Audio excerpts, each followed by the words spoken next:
त्या दोघांचं आवरून झाल्यानंतर ते दोघं बाहेर जायला निघाले. म्हणजे गौरीला माहितीच नव्हते की ओंकार तिला घेऊन कुठे जातोय म्हणून. आणि तिला माहिती होते ओंकारला काही विचारले तर तो तिला काही सांगणार नाहीये म्हणून ती त्याला काही विचारत नाही. गौरी खिडकीतून बाहेर पाहत असते आणि ओंकार गाडी चालवत तिच्याकडे पाहत असतो. कारण आधीपेक्षा आता तिचा मूड चांगला दिसत होता. तो त्याची गाडी एका ठिकाणी थांबते. समोर एक खानावळ दिसत होती. जास्त मोठी नव्हती, लहानच होती, पण गर्दी खूप दिसत होती. ओंकार खाली उतरून गौरी बसलेल्या साईडला येतो आणि दरवाजा ओपन करून आता पण तिच्यासमोर हात पुढे करतो.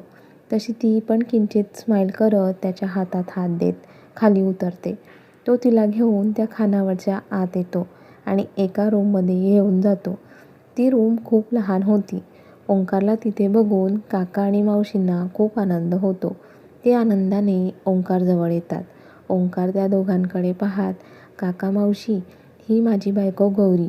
तो गौरीच्या खांद्यावर हात ठेवून तिची ओळख करून देतो. गौरी मात्र गोंधळून एकदा ओंकारकडे तर एकदा काका मावशींकडे पाहत होती. म्हणजे तिला कळतच नव्हते की हे कोण आहे म्हणून. तशा मावशी गौरीच्या डोक्यावर हात फिरवत, खूप सुंदर आहे माझ्या ओंकारची बायको. आणि गौरी, तुझा नवरा लाखात एक आहे बघ. खूप समजूतदार आहे तुझा नवरा. त्या मावशी बोलत होत्या आणि ती ऐकत होती. कारण ती त्या दोघांना पहिल्यांदा पाहत होती. गौरी, ही जी खानावळ आहे ना, ती तुझ्या नवऱ्यामुळेच उभी आहे बघ. नाहीतर आम्हाला तर कोणाचा आसरा नव्हता या जगात. आज ओंकारमुळे आमचा एवढा मोठा परिवार आहे. काका ओंकारची प्रशंसा करत बोलत होते आणि ते गौरीला सांगतात, त्यांच्यासोबत काय झाले. आमच्या या जगात कोणीही नाही बघ. आमची परिस्थिती पण जेमतेम. आमची आधी चहाची लहान टपरी होती. तिथेच एकदा ओंकार चहा प्यायला म्हणून आला आणि तेव्हापासून आमची परिस्थिती बदलली बघ. या खानावळसाठी लागणारी मदत ओंकारने आम्हाला केली आहे आणि आज आम्ही या खानावळवर आमचे आयुष्य आनंदाने जगत आहोत. ते दोघं एक एक करून गौरीला सांगतात. आणि ओंकारच्या स्वभावाची एक बाजू अजून गौरीला समजते आणि तिला आनंदही होतो. बरं चला, तुम्ही दोघं आज इथे जोडीने आला आहात तर तुमच्यासाठी मस्त शिरा बनवते. मला थोडा वेळ द्या. आणि काका मावशी कामाला लागले. ते स्वयंपाक करत होते आणि ओंकार आपुलकीने त्यांची विचारपूस करत होता. आणि गौरी ओंकारकडे प्रेमाने पाहत होती. आज तिला तिच्या नवऱ्याचे खूप कौतुक वाटत होते. तो काका मावशींना मदत करत होता आणि गौरी त्याच्याकडे प्रेमाने पाहत होती. कारण आज तिच्या नवऱ्याचे नवे रूप घडले होते. काही वेळातच काका मावशी जेवण तयार करतात आणि त्या दोघांसाठी ताट वाढायला घेतात. मावशी जमिनीवर बसकर टाकून त्या दोघांना बसायला सांगतात. ते दोघं खाली बसतात. आता पण गौरीला त्याचे आश्चर्य वाटत होते. म्हणजे एवढा मोठा बिझनेसमॅन आज खाली बसून जेवण करणार होता. मावशी त्या दोघांची पूजा करून ओवाळतात आणि जेवा म्हणून सांगतात. ते दोघं जेवायला सुरुवात करतात. मावशींनी एवढे टेस्टी जेवण बनवले होते की गौरी आनंदाने खात होती. तिला खूप आवडले होते. काही वेळातच त्या दोघांचे जेवण होते. पोट भरून त्यांनी जेवण केले होते. त्या दोघांनी काका मावशींना वाकून नमस्कार केला आणि ते जायला निघाले. आता कुठे गौरी हॅपी दिसत होती आणि तिला हॅपी बघून ओंकारला पण खूप आनंद झाला होता. आता तिचा मूड चांगला आहे म्हणून तो पुढचा प्लॅन करतो. तो गाडी घराच्या दिशेने न घेता दुसऱ्या दिशेने घेतो. आता पण गौरी त्याच्याकडे गोंधळून पाहत असते, पण त्याला काही विचारत नाही.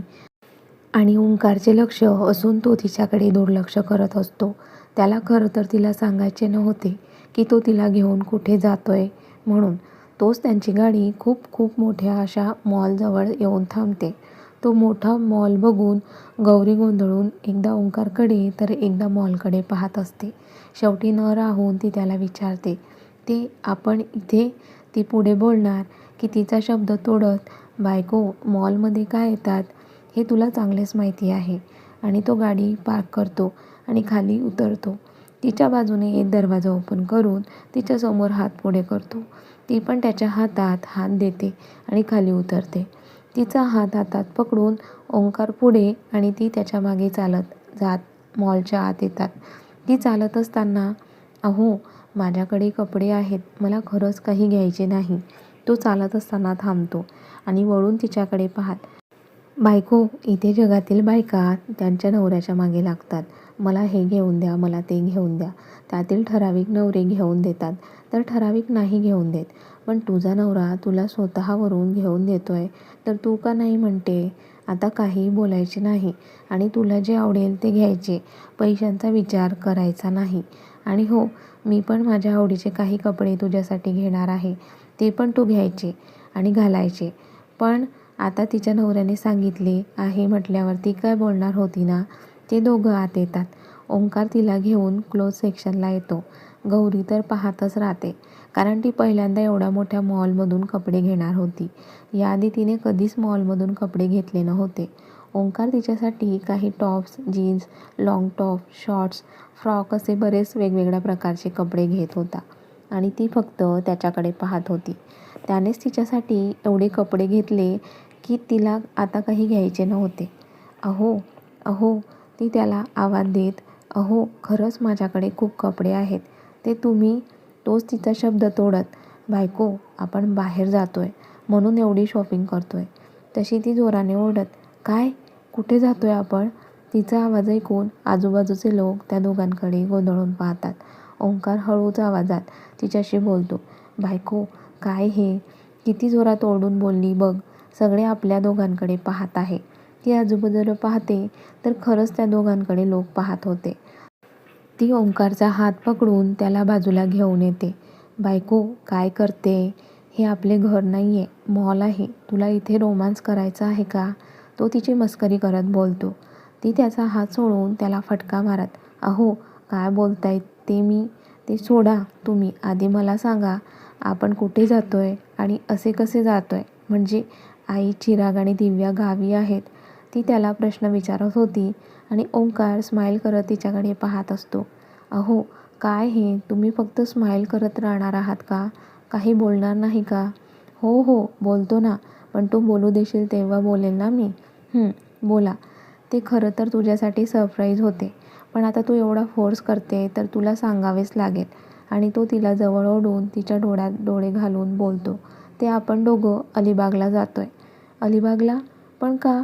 तो कपाळावर अंगठा घासत, बायको, लोक लग्नानंतर हनीमूनला जातात. पण इथे हनीमून तर दूर राहिला. म्हणजे आता माझ्या मैत्रिणीला बाहेर फिरायला घेऊन जाऊ, मस्त सरप्राईज देऊ. पण इथे तर माझी मैत्रीण सगळं काही विचारत आहे.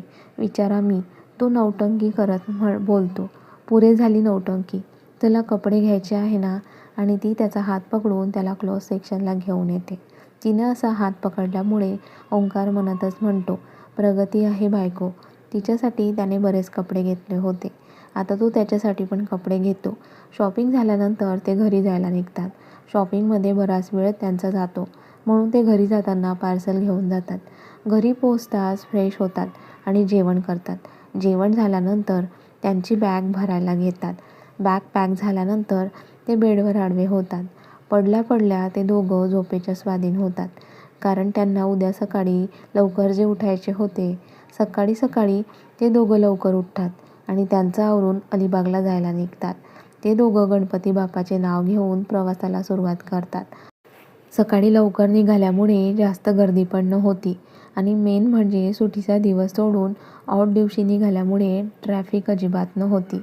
त्यांना पोहोचायला 4 तास लागणार होते. त्या वेळेत गौरी झोपून जाते. ओंकार मात्र एकटाच गाडी चालवत होता. अधूनमधून गौरीकडे पाहत होता, कारण ती झोपमध्ये पण खूप क्यूट दिसत होती. तिला पाहत ते अलिबागला कधी पोहोचतात त्याचे त्यालाही कळत नाही. गाडी थांबताच गौरीला जाग येते आणि समोरचे दृश्य बघून तिच्या चेहऱ्यावर भली मोठी स्माईल येते, कारण ओंकार तिला जिथे घेऊन आला होता ती हॉटेल समुद्राच्या किनाऱ्याजवळ होती. तिथून समुद्र स्पष्ट दिसत होता. ओंकार खाली उतरायच्या आधी तीच खाली उतरते आणि आनंदाने पाहत असते. ओंकार पण खाली उतरतो आणि तिच्या शेजारी येऊन उभा राहतो. बायको, आवडले तुला? तशी गौरी त्याच्याकडे पाहत हो म्हणून मान हलवते. खरं तर तिच्या चेहऱ्याकडे बघूनच कळत होते की तिला आवडले आहे म्हणून. बरं चल, आधी रूममध्ये जाऊ, फ्रेश होऊया आणि मग बाहेर जाऊया. आणि ते दोघं त्यांच्या रूममध्ये येतात. वेळ वाया न घालवता फ्रेश होतात आणि बीचवर फिरायला जातात. ते ऑड दिवशी आले असल्यामुळे तिथे जास्त कोणी दिसत नव्हते. खूप शांत आणि प्रसन्न वाटत होते. दोघे काही वेळ शांत किनाऱ्याजवळ बसतात. गौरी तर तो निळाक्षार समुद्र जणू डोळ्यात साठवून घेत होती. असं नाही की ती पहिल्यांदाच पाहत होती, पण याआधी ती कधी अलिबागला आलीच नव्हती, म्हणून ती हॅपी होती. अहो चला, आपण चप्पल इथेच काढूया, पाण्यात जाऊया. आणि ती उठून उभी राहते आणि ओंकारच्या समोर तिचा हात पुढे करते. तसा ओंकार पण स्माईल करत तिच्या हातात हात देतो आणि चप्पल काढून तिच्यासोबत पाण्यात जातो. पाण्याचा स्पर्श पायाला होताच गौरी तर आनंदाने उड्या मारत होती. खूप वेळ ते पाण्यात असतात. ओंकार त्या दोघांची काही सेल्फी काढतो.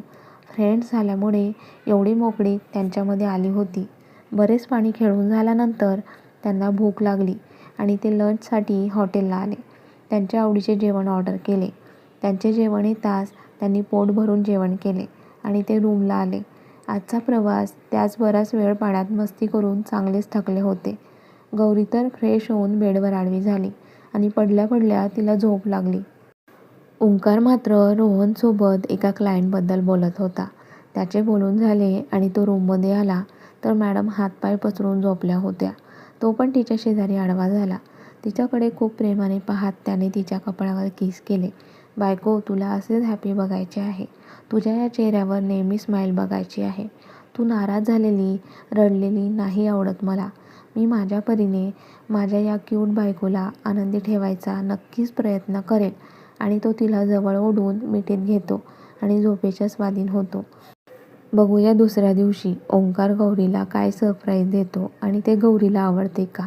आणि हो, या अलिबाग ट्रिपमध्ये गौरी ओंकार नक्कीच जवळ येतील. पण गौरी त्याचे प्रेम स्वीकारेल का, त्यासाठी पाहत राहा कथेचे पुढील भाग.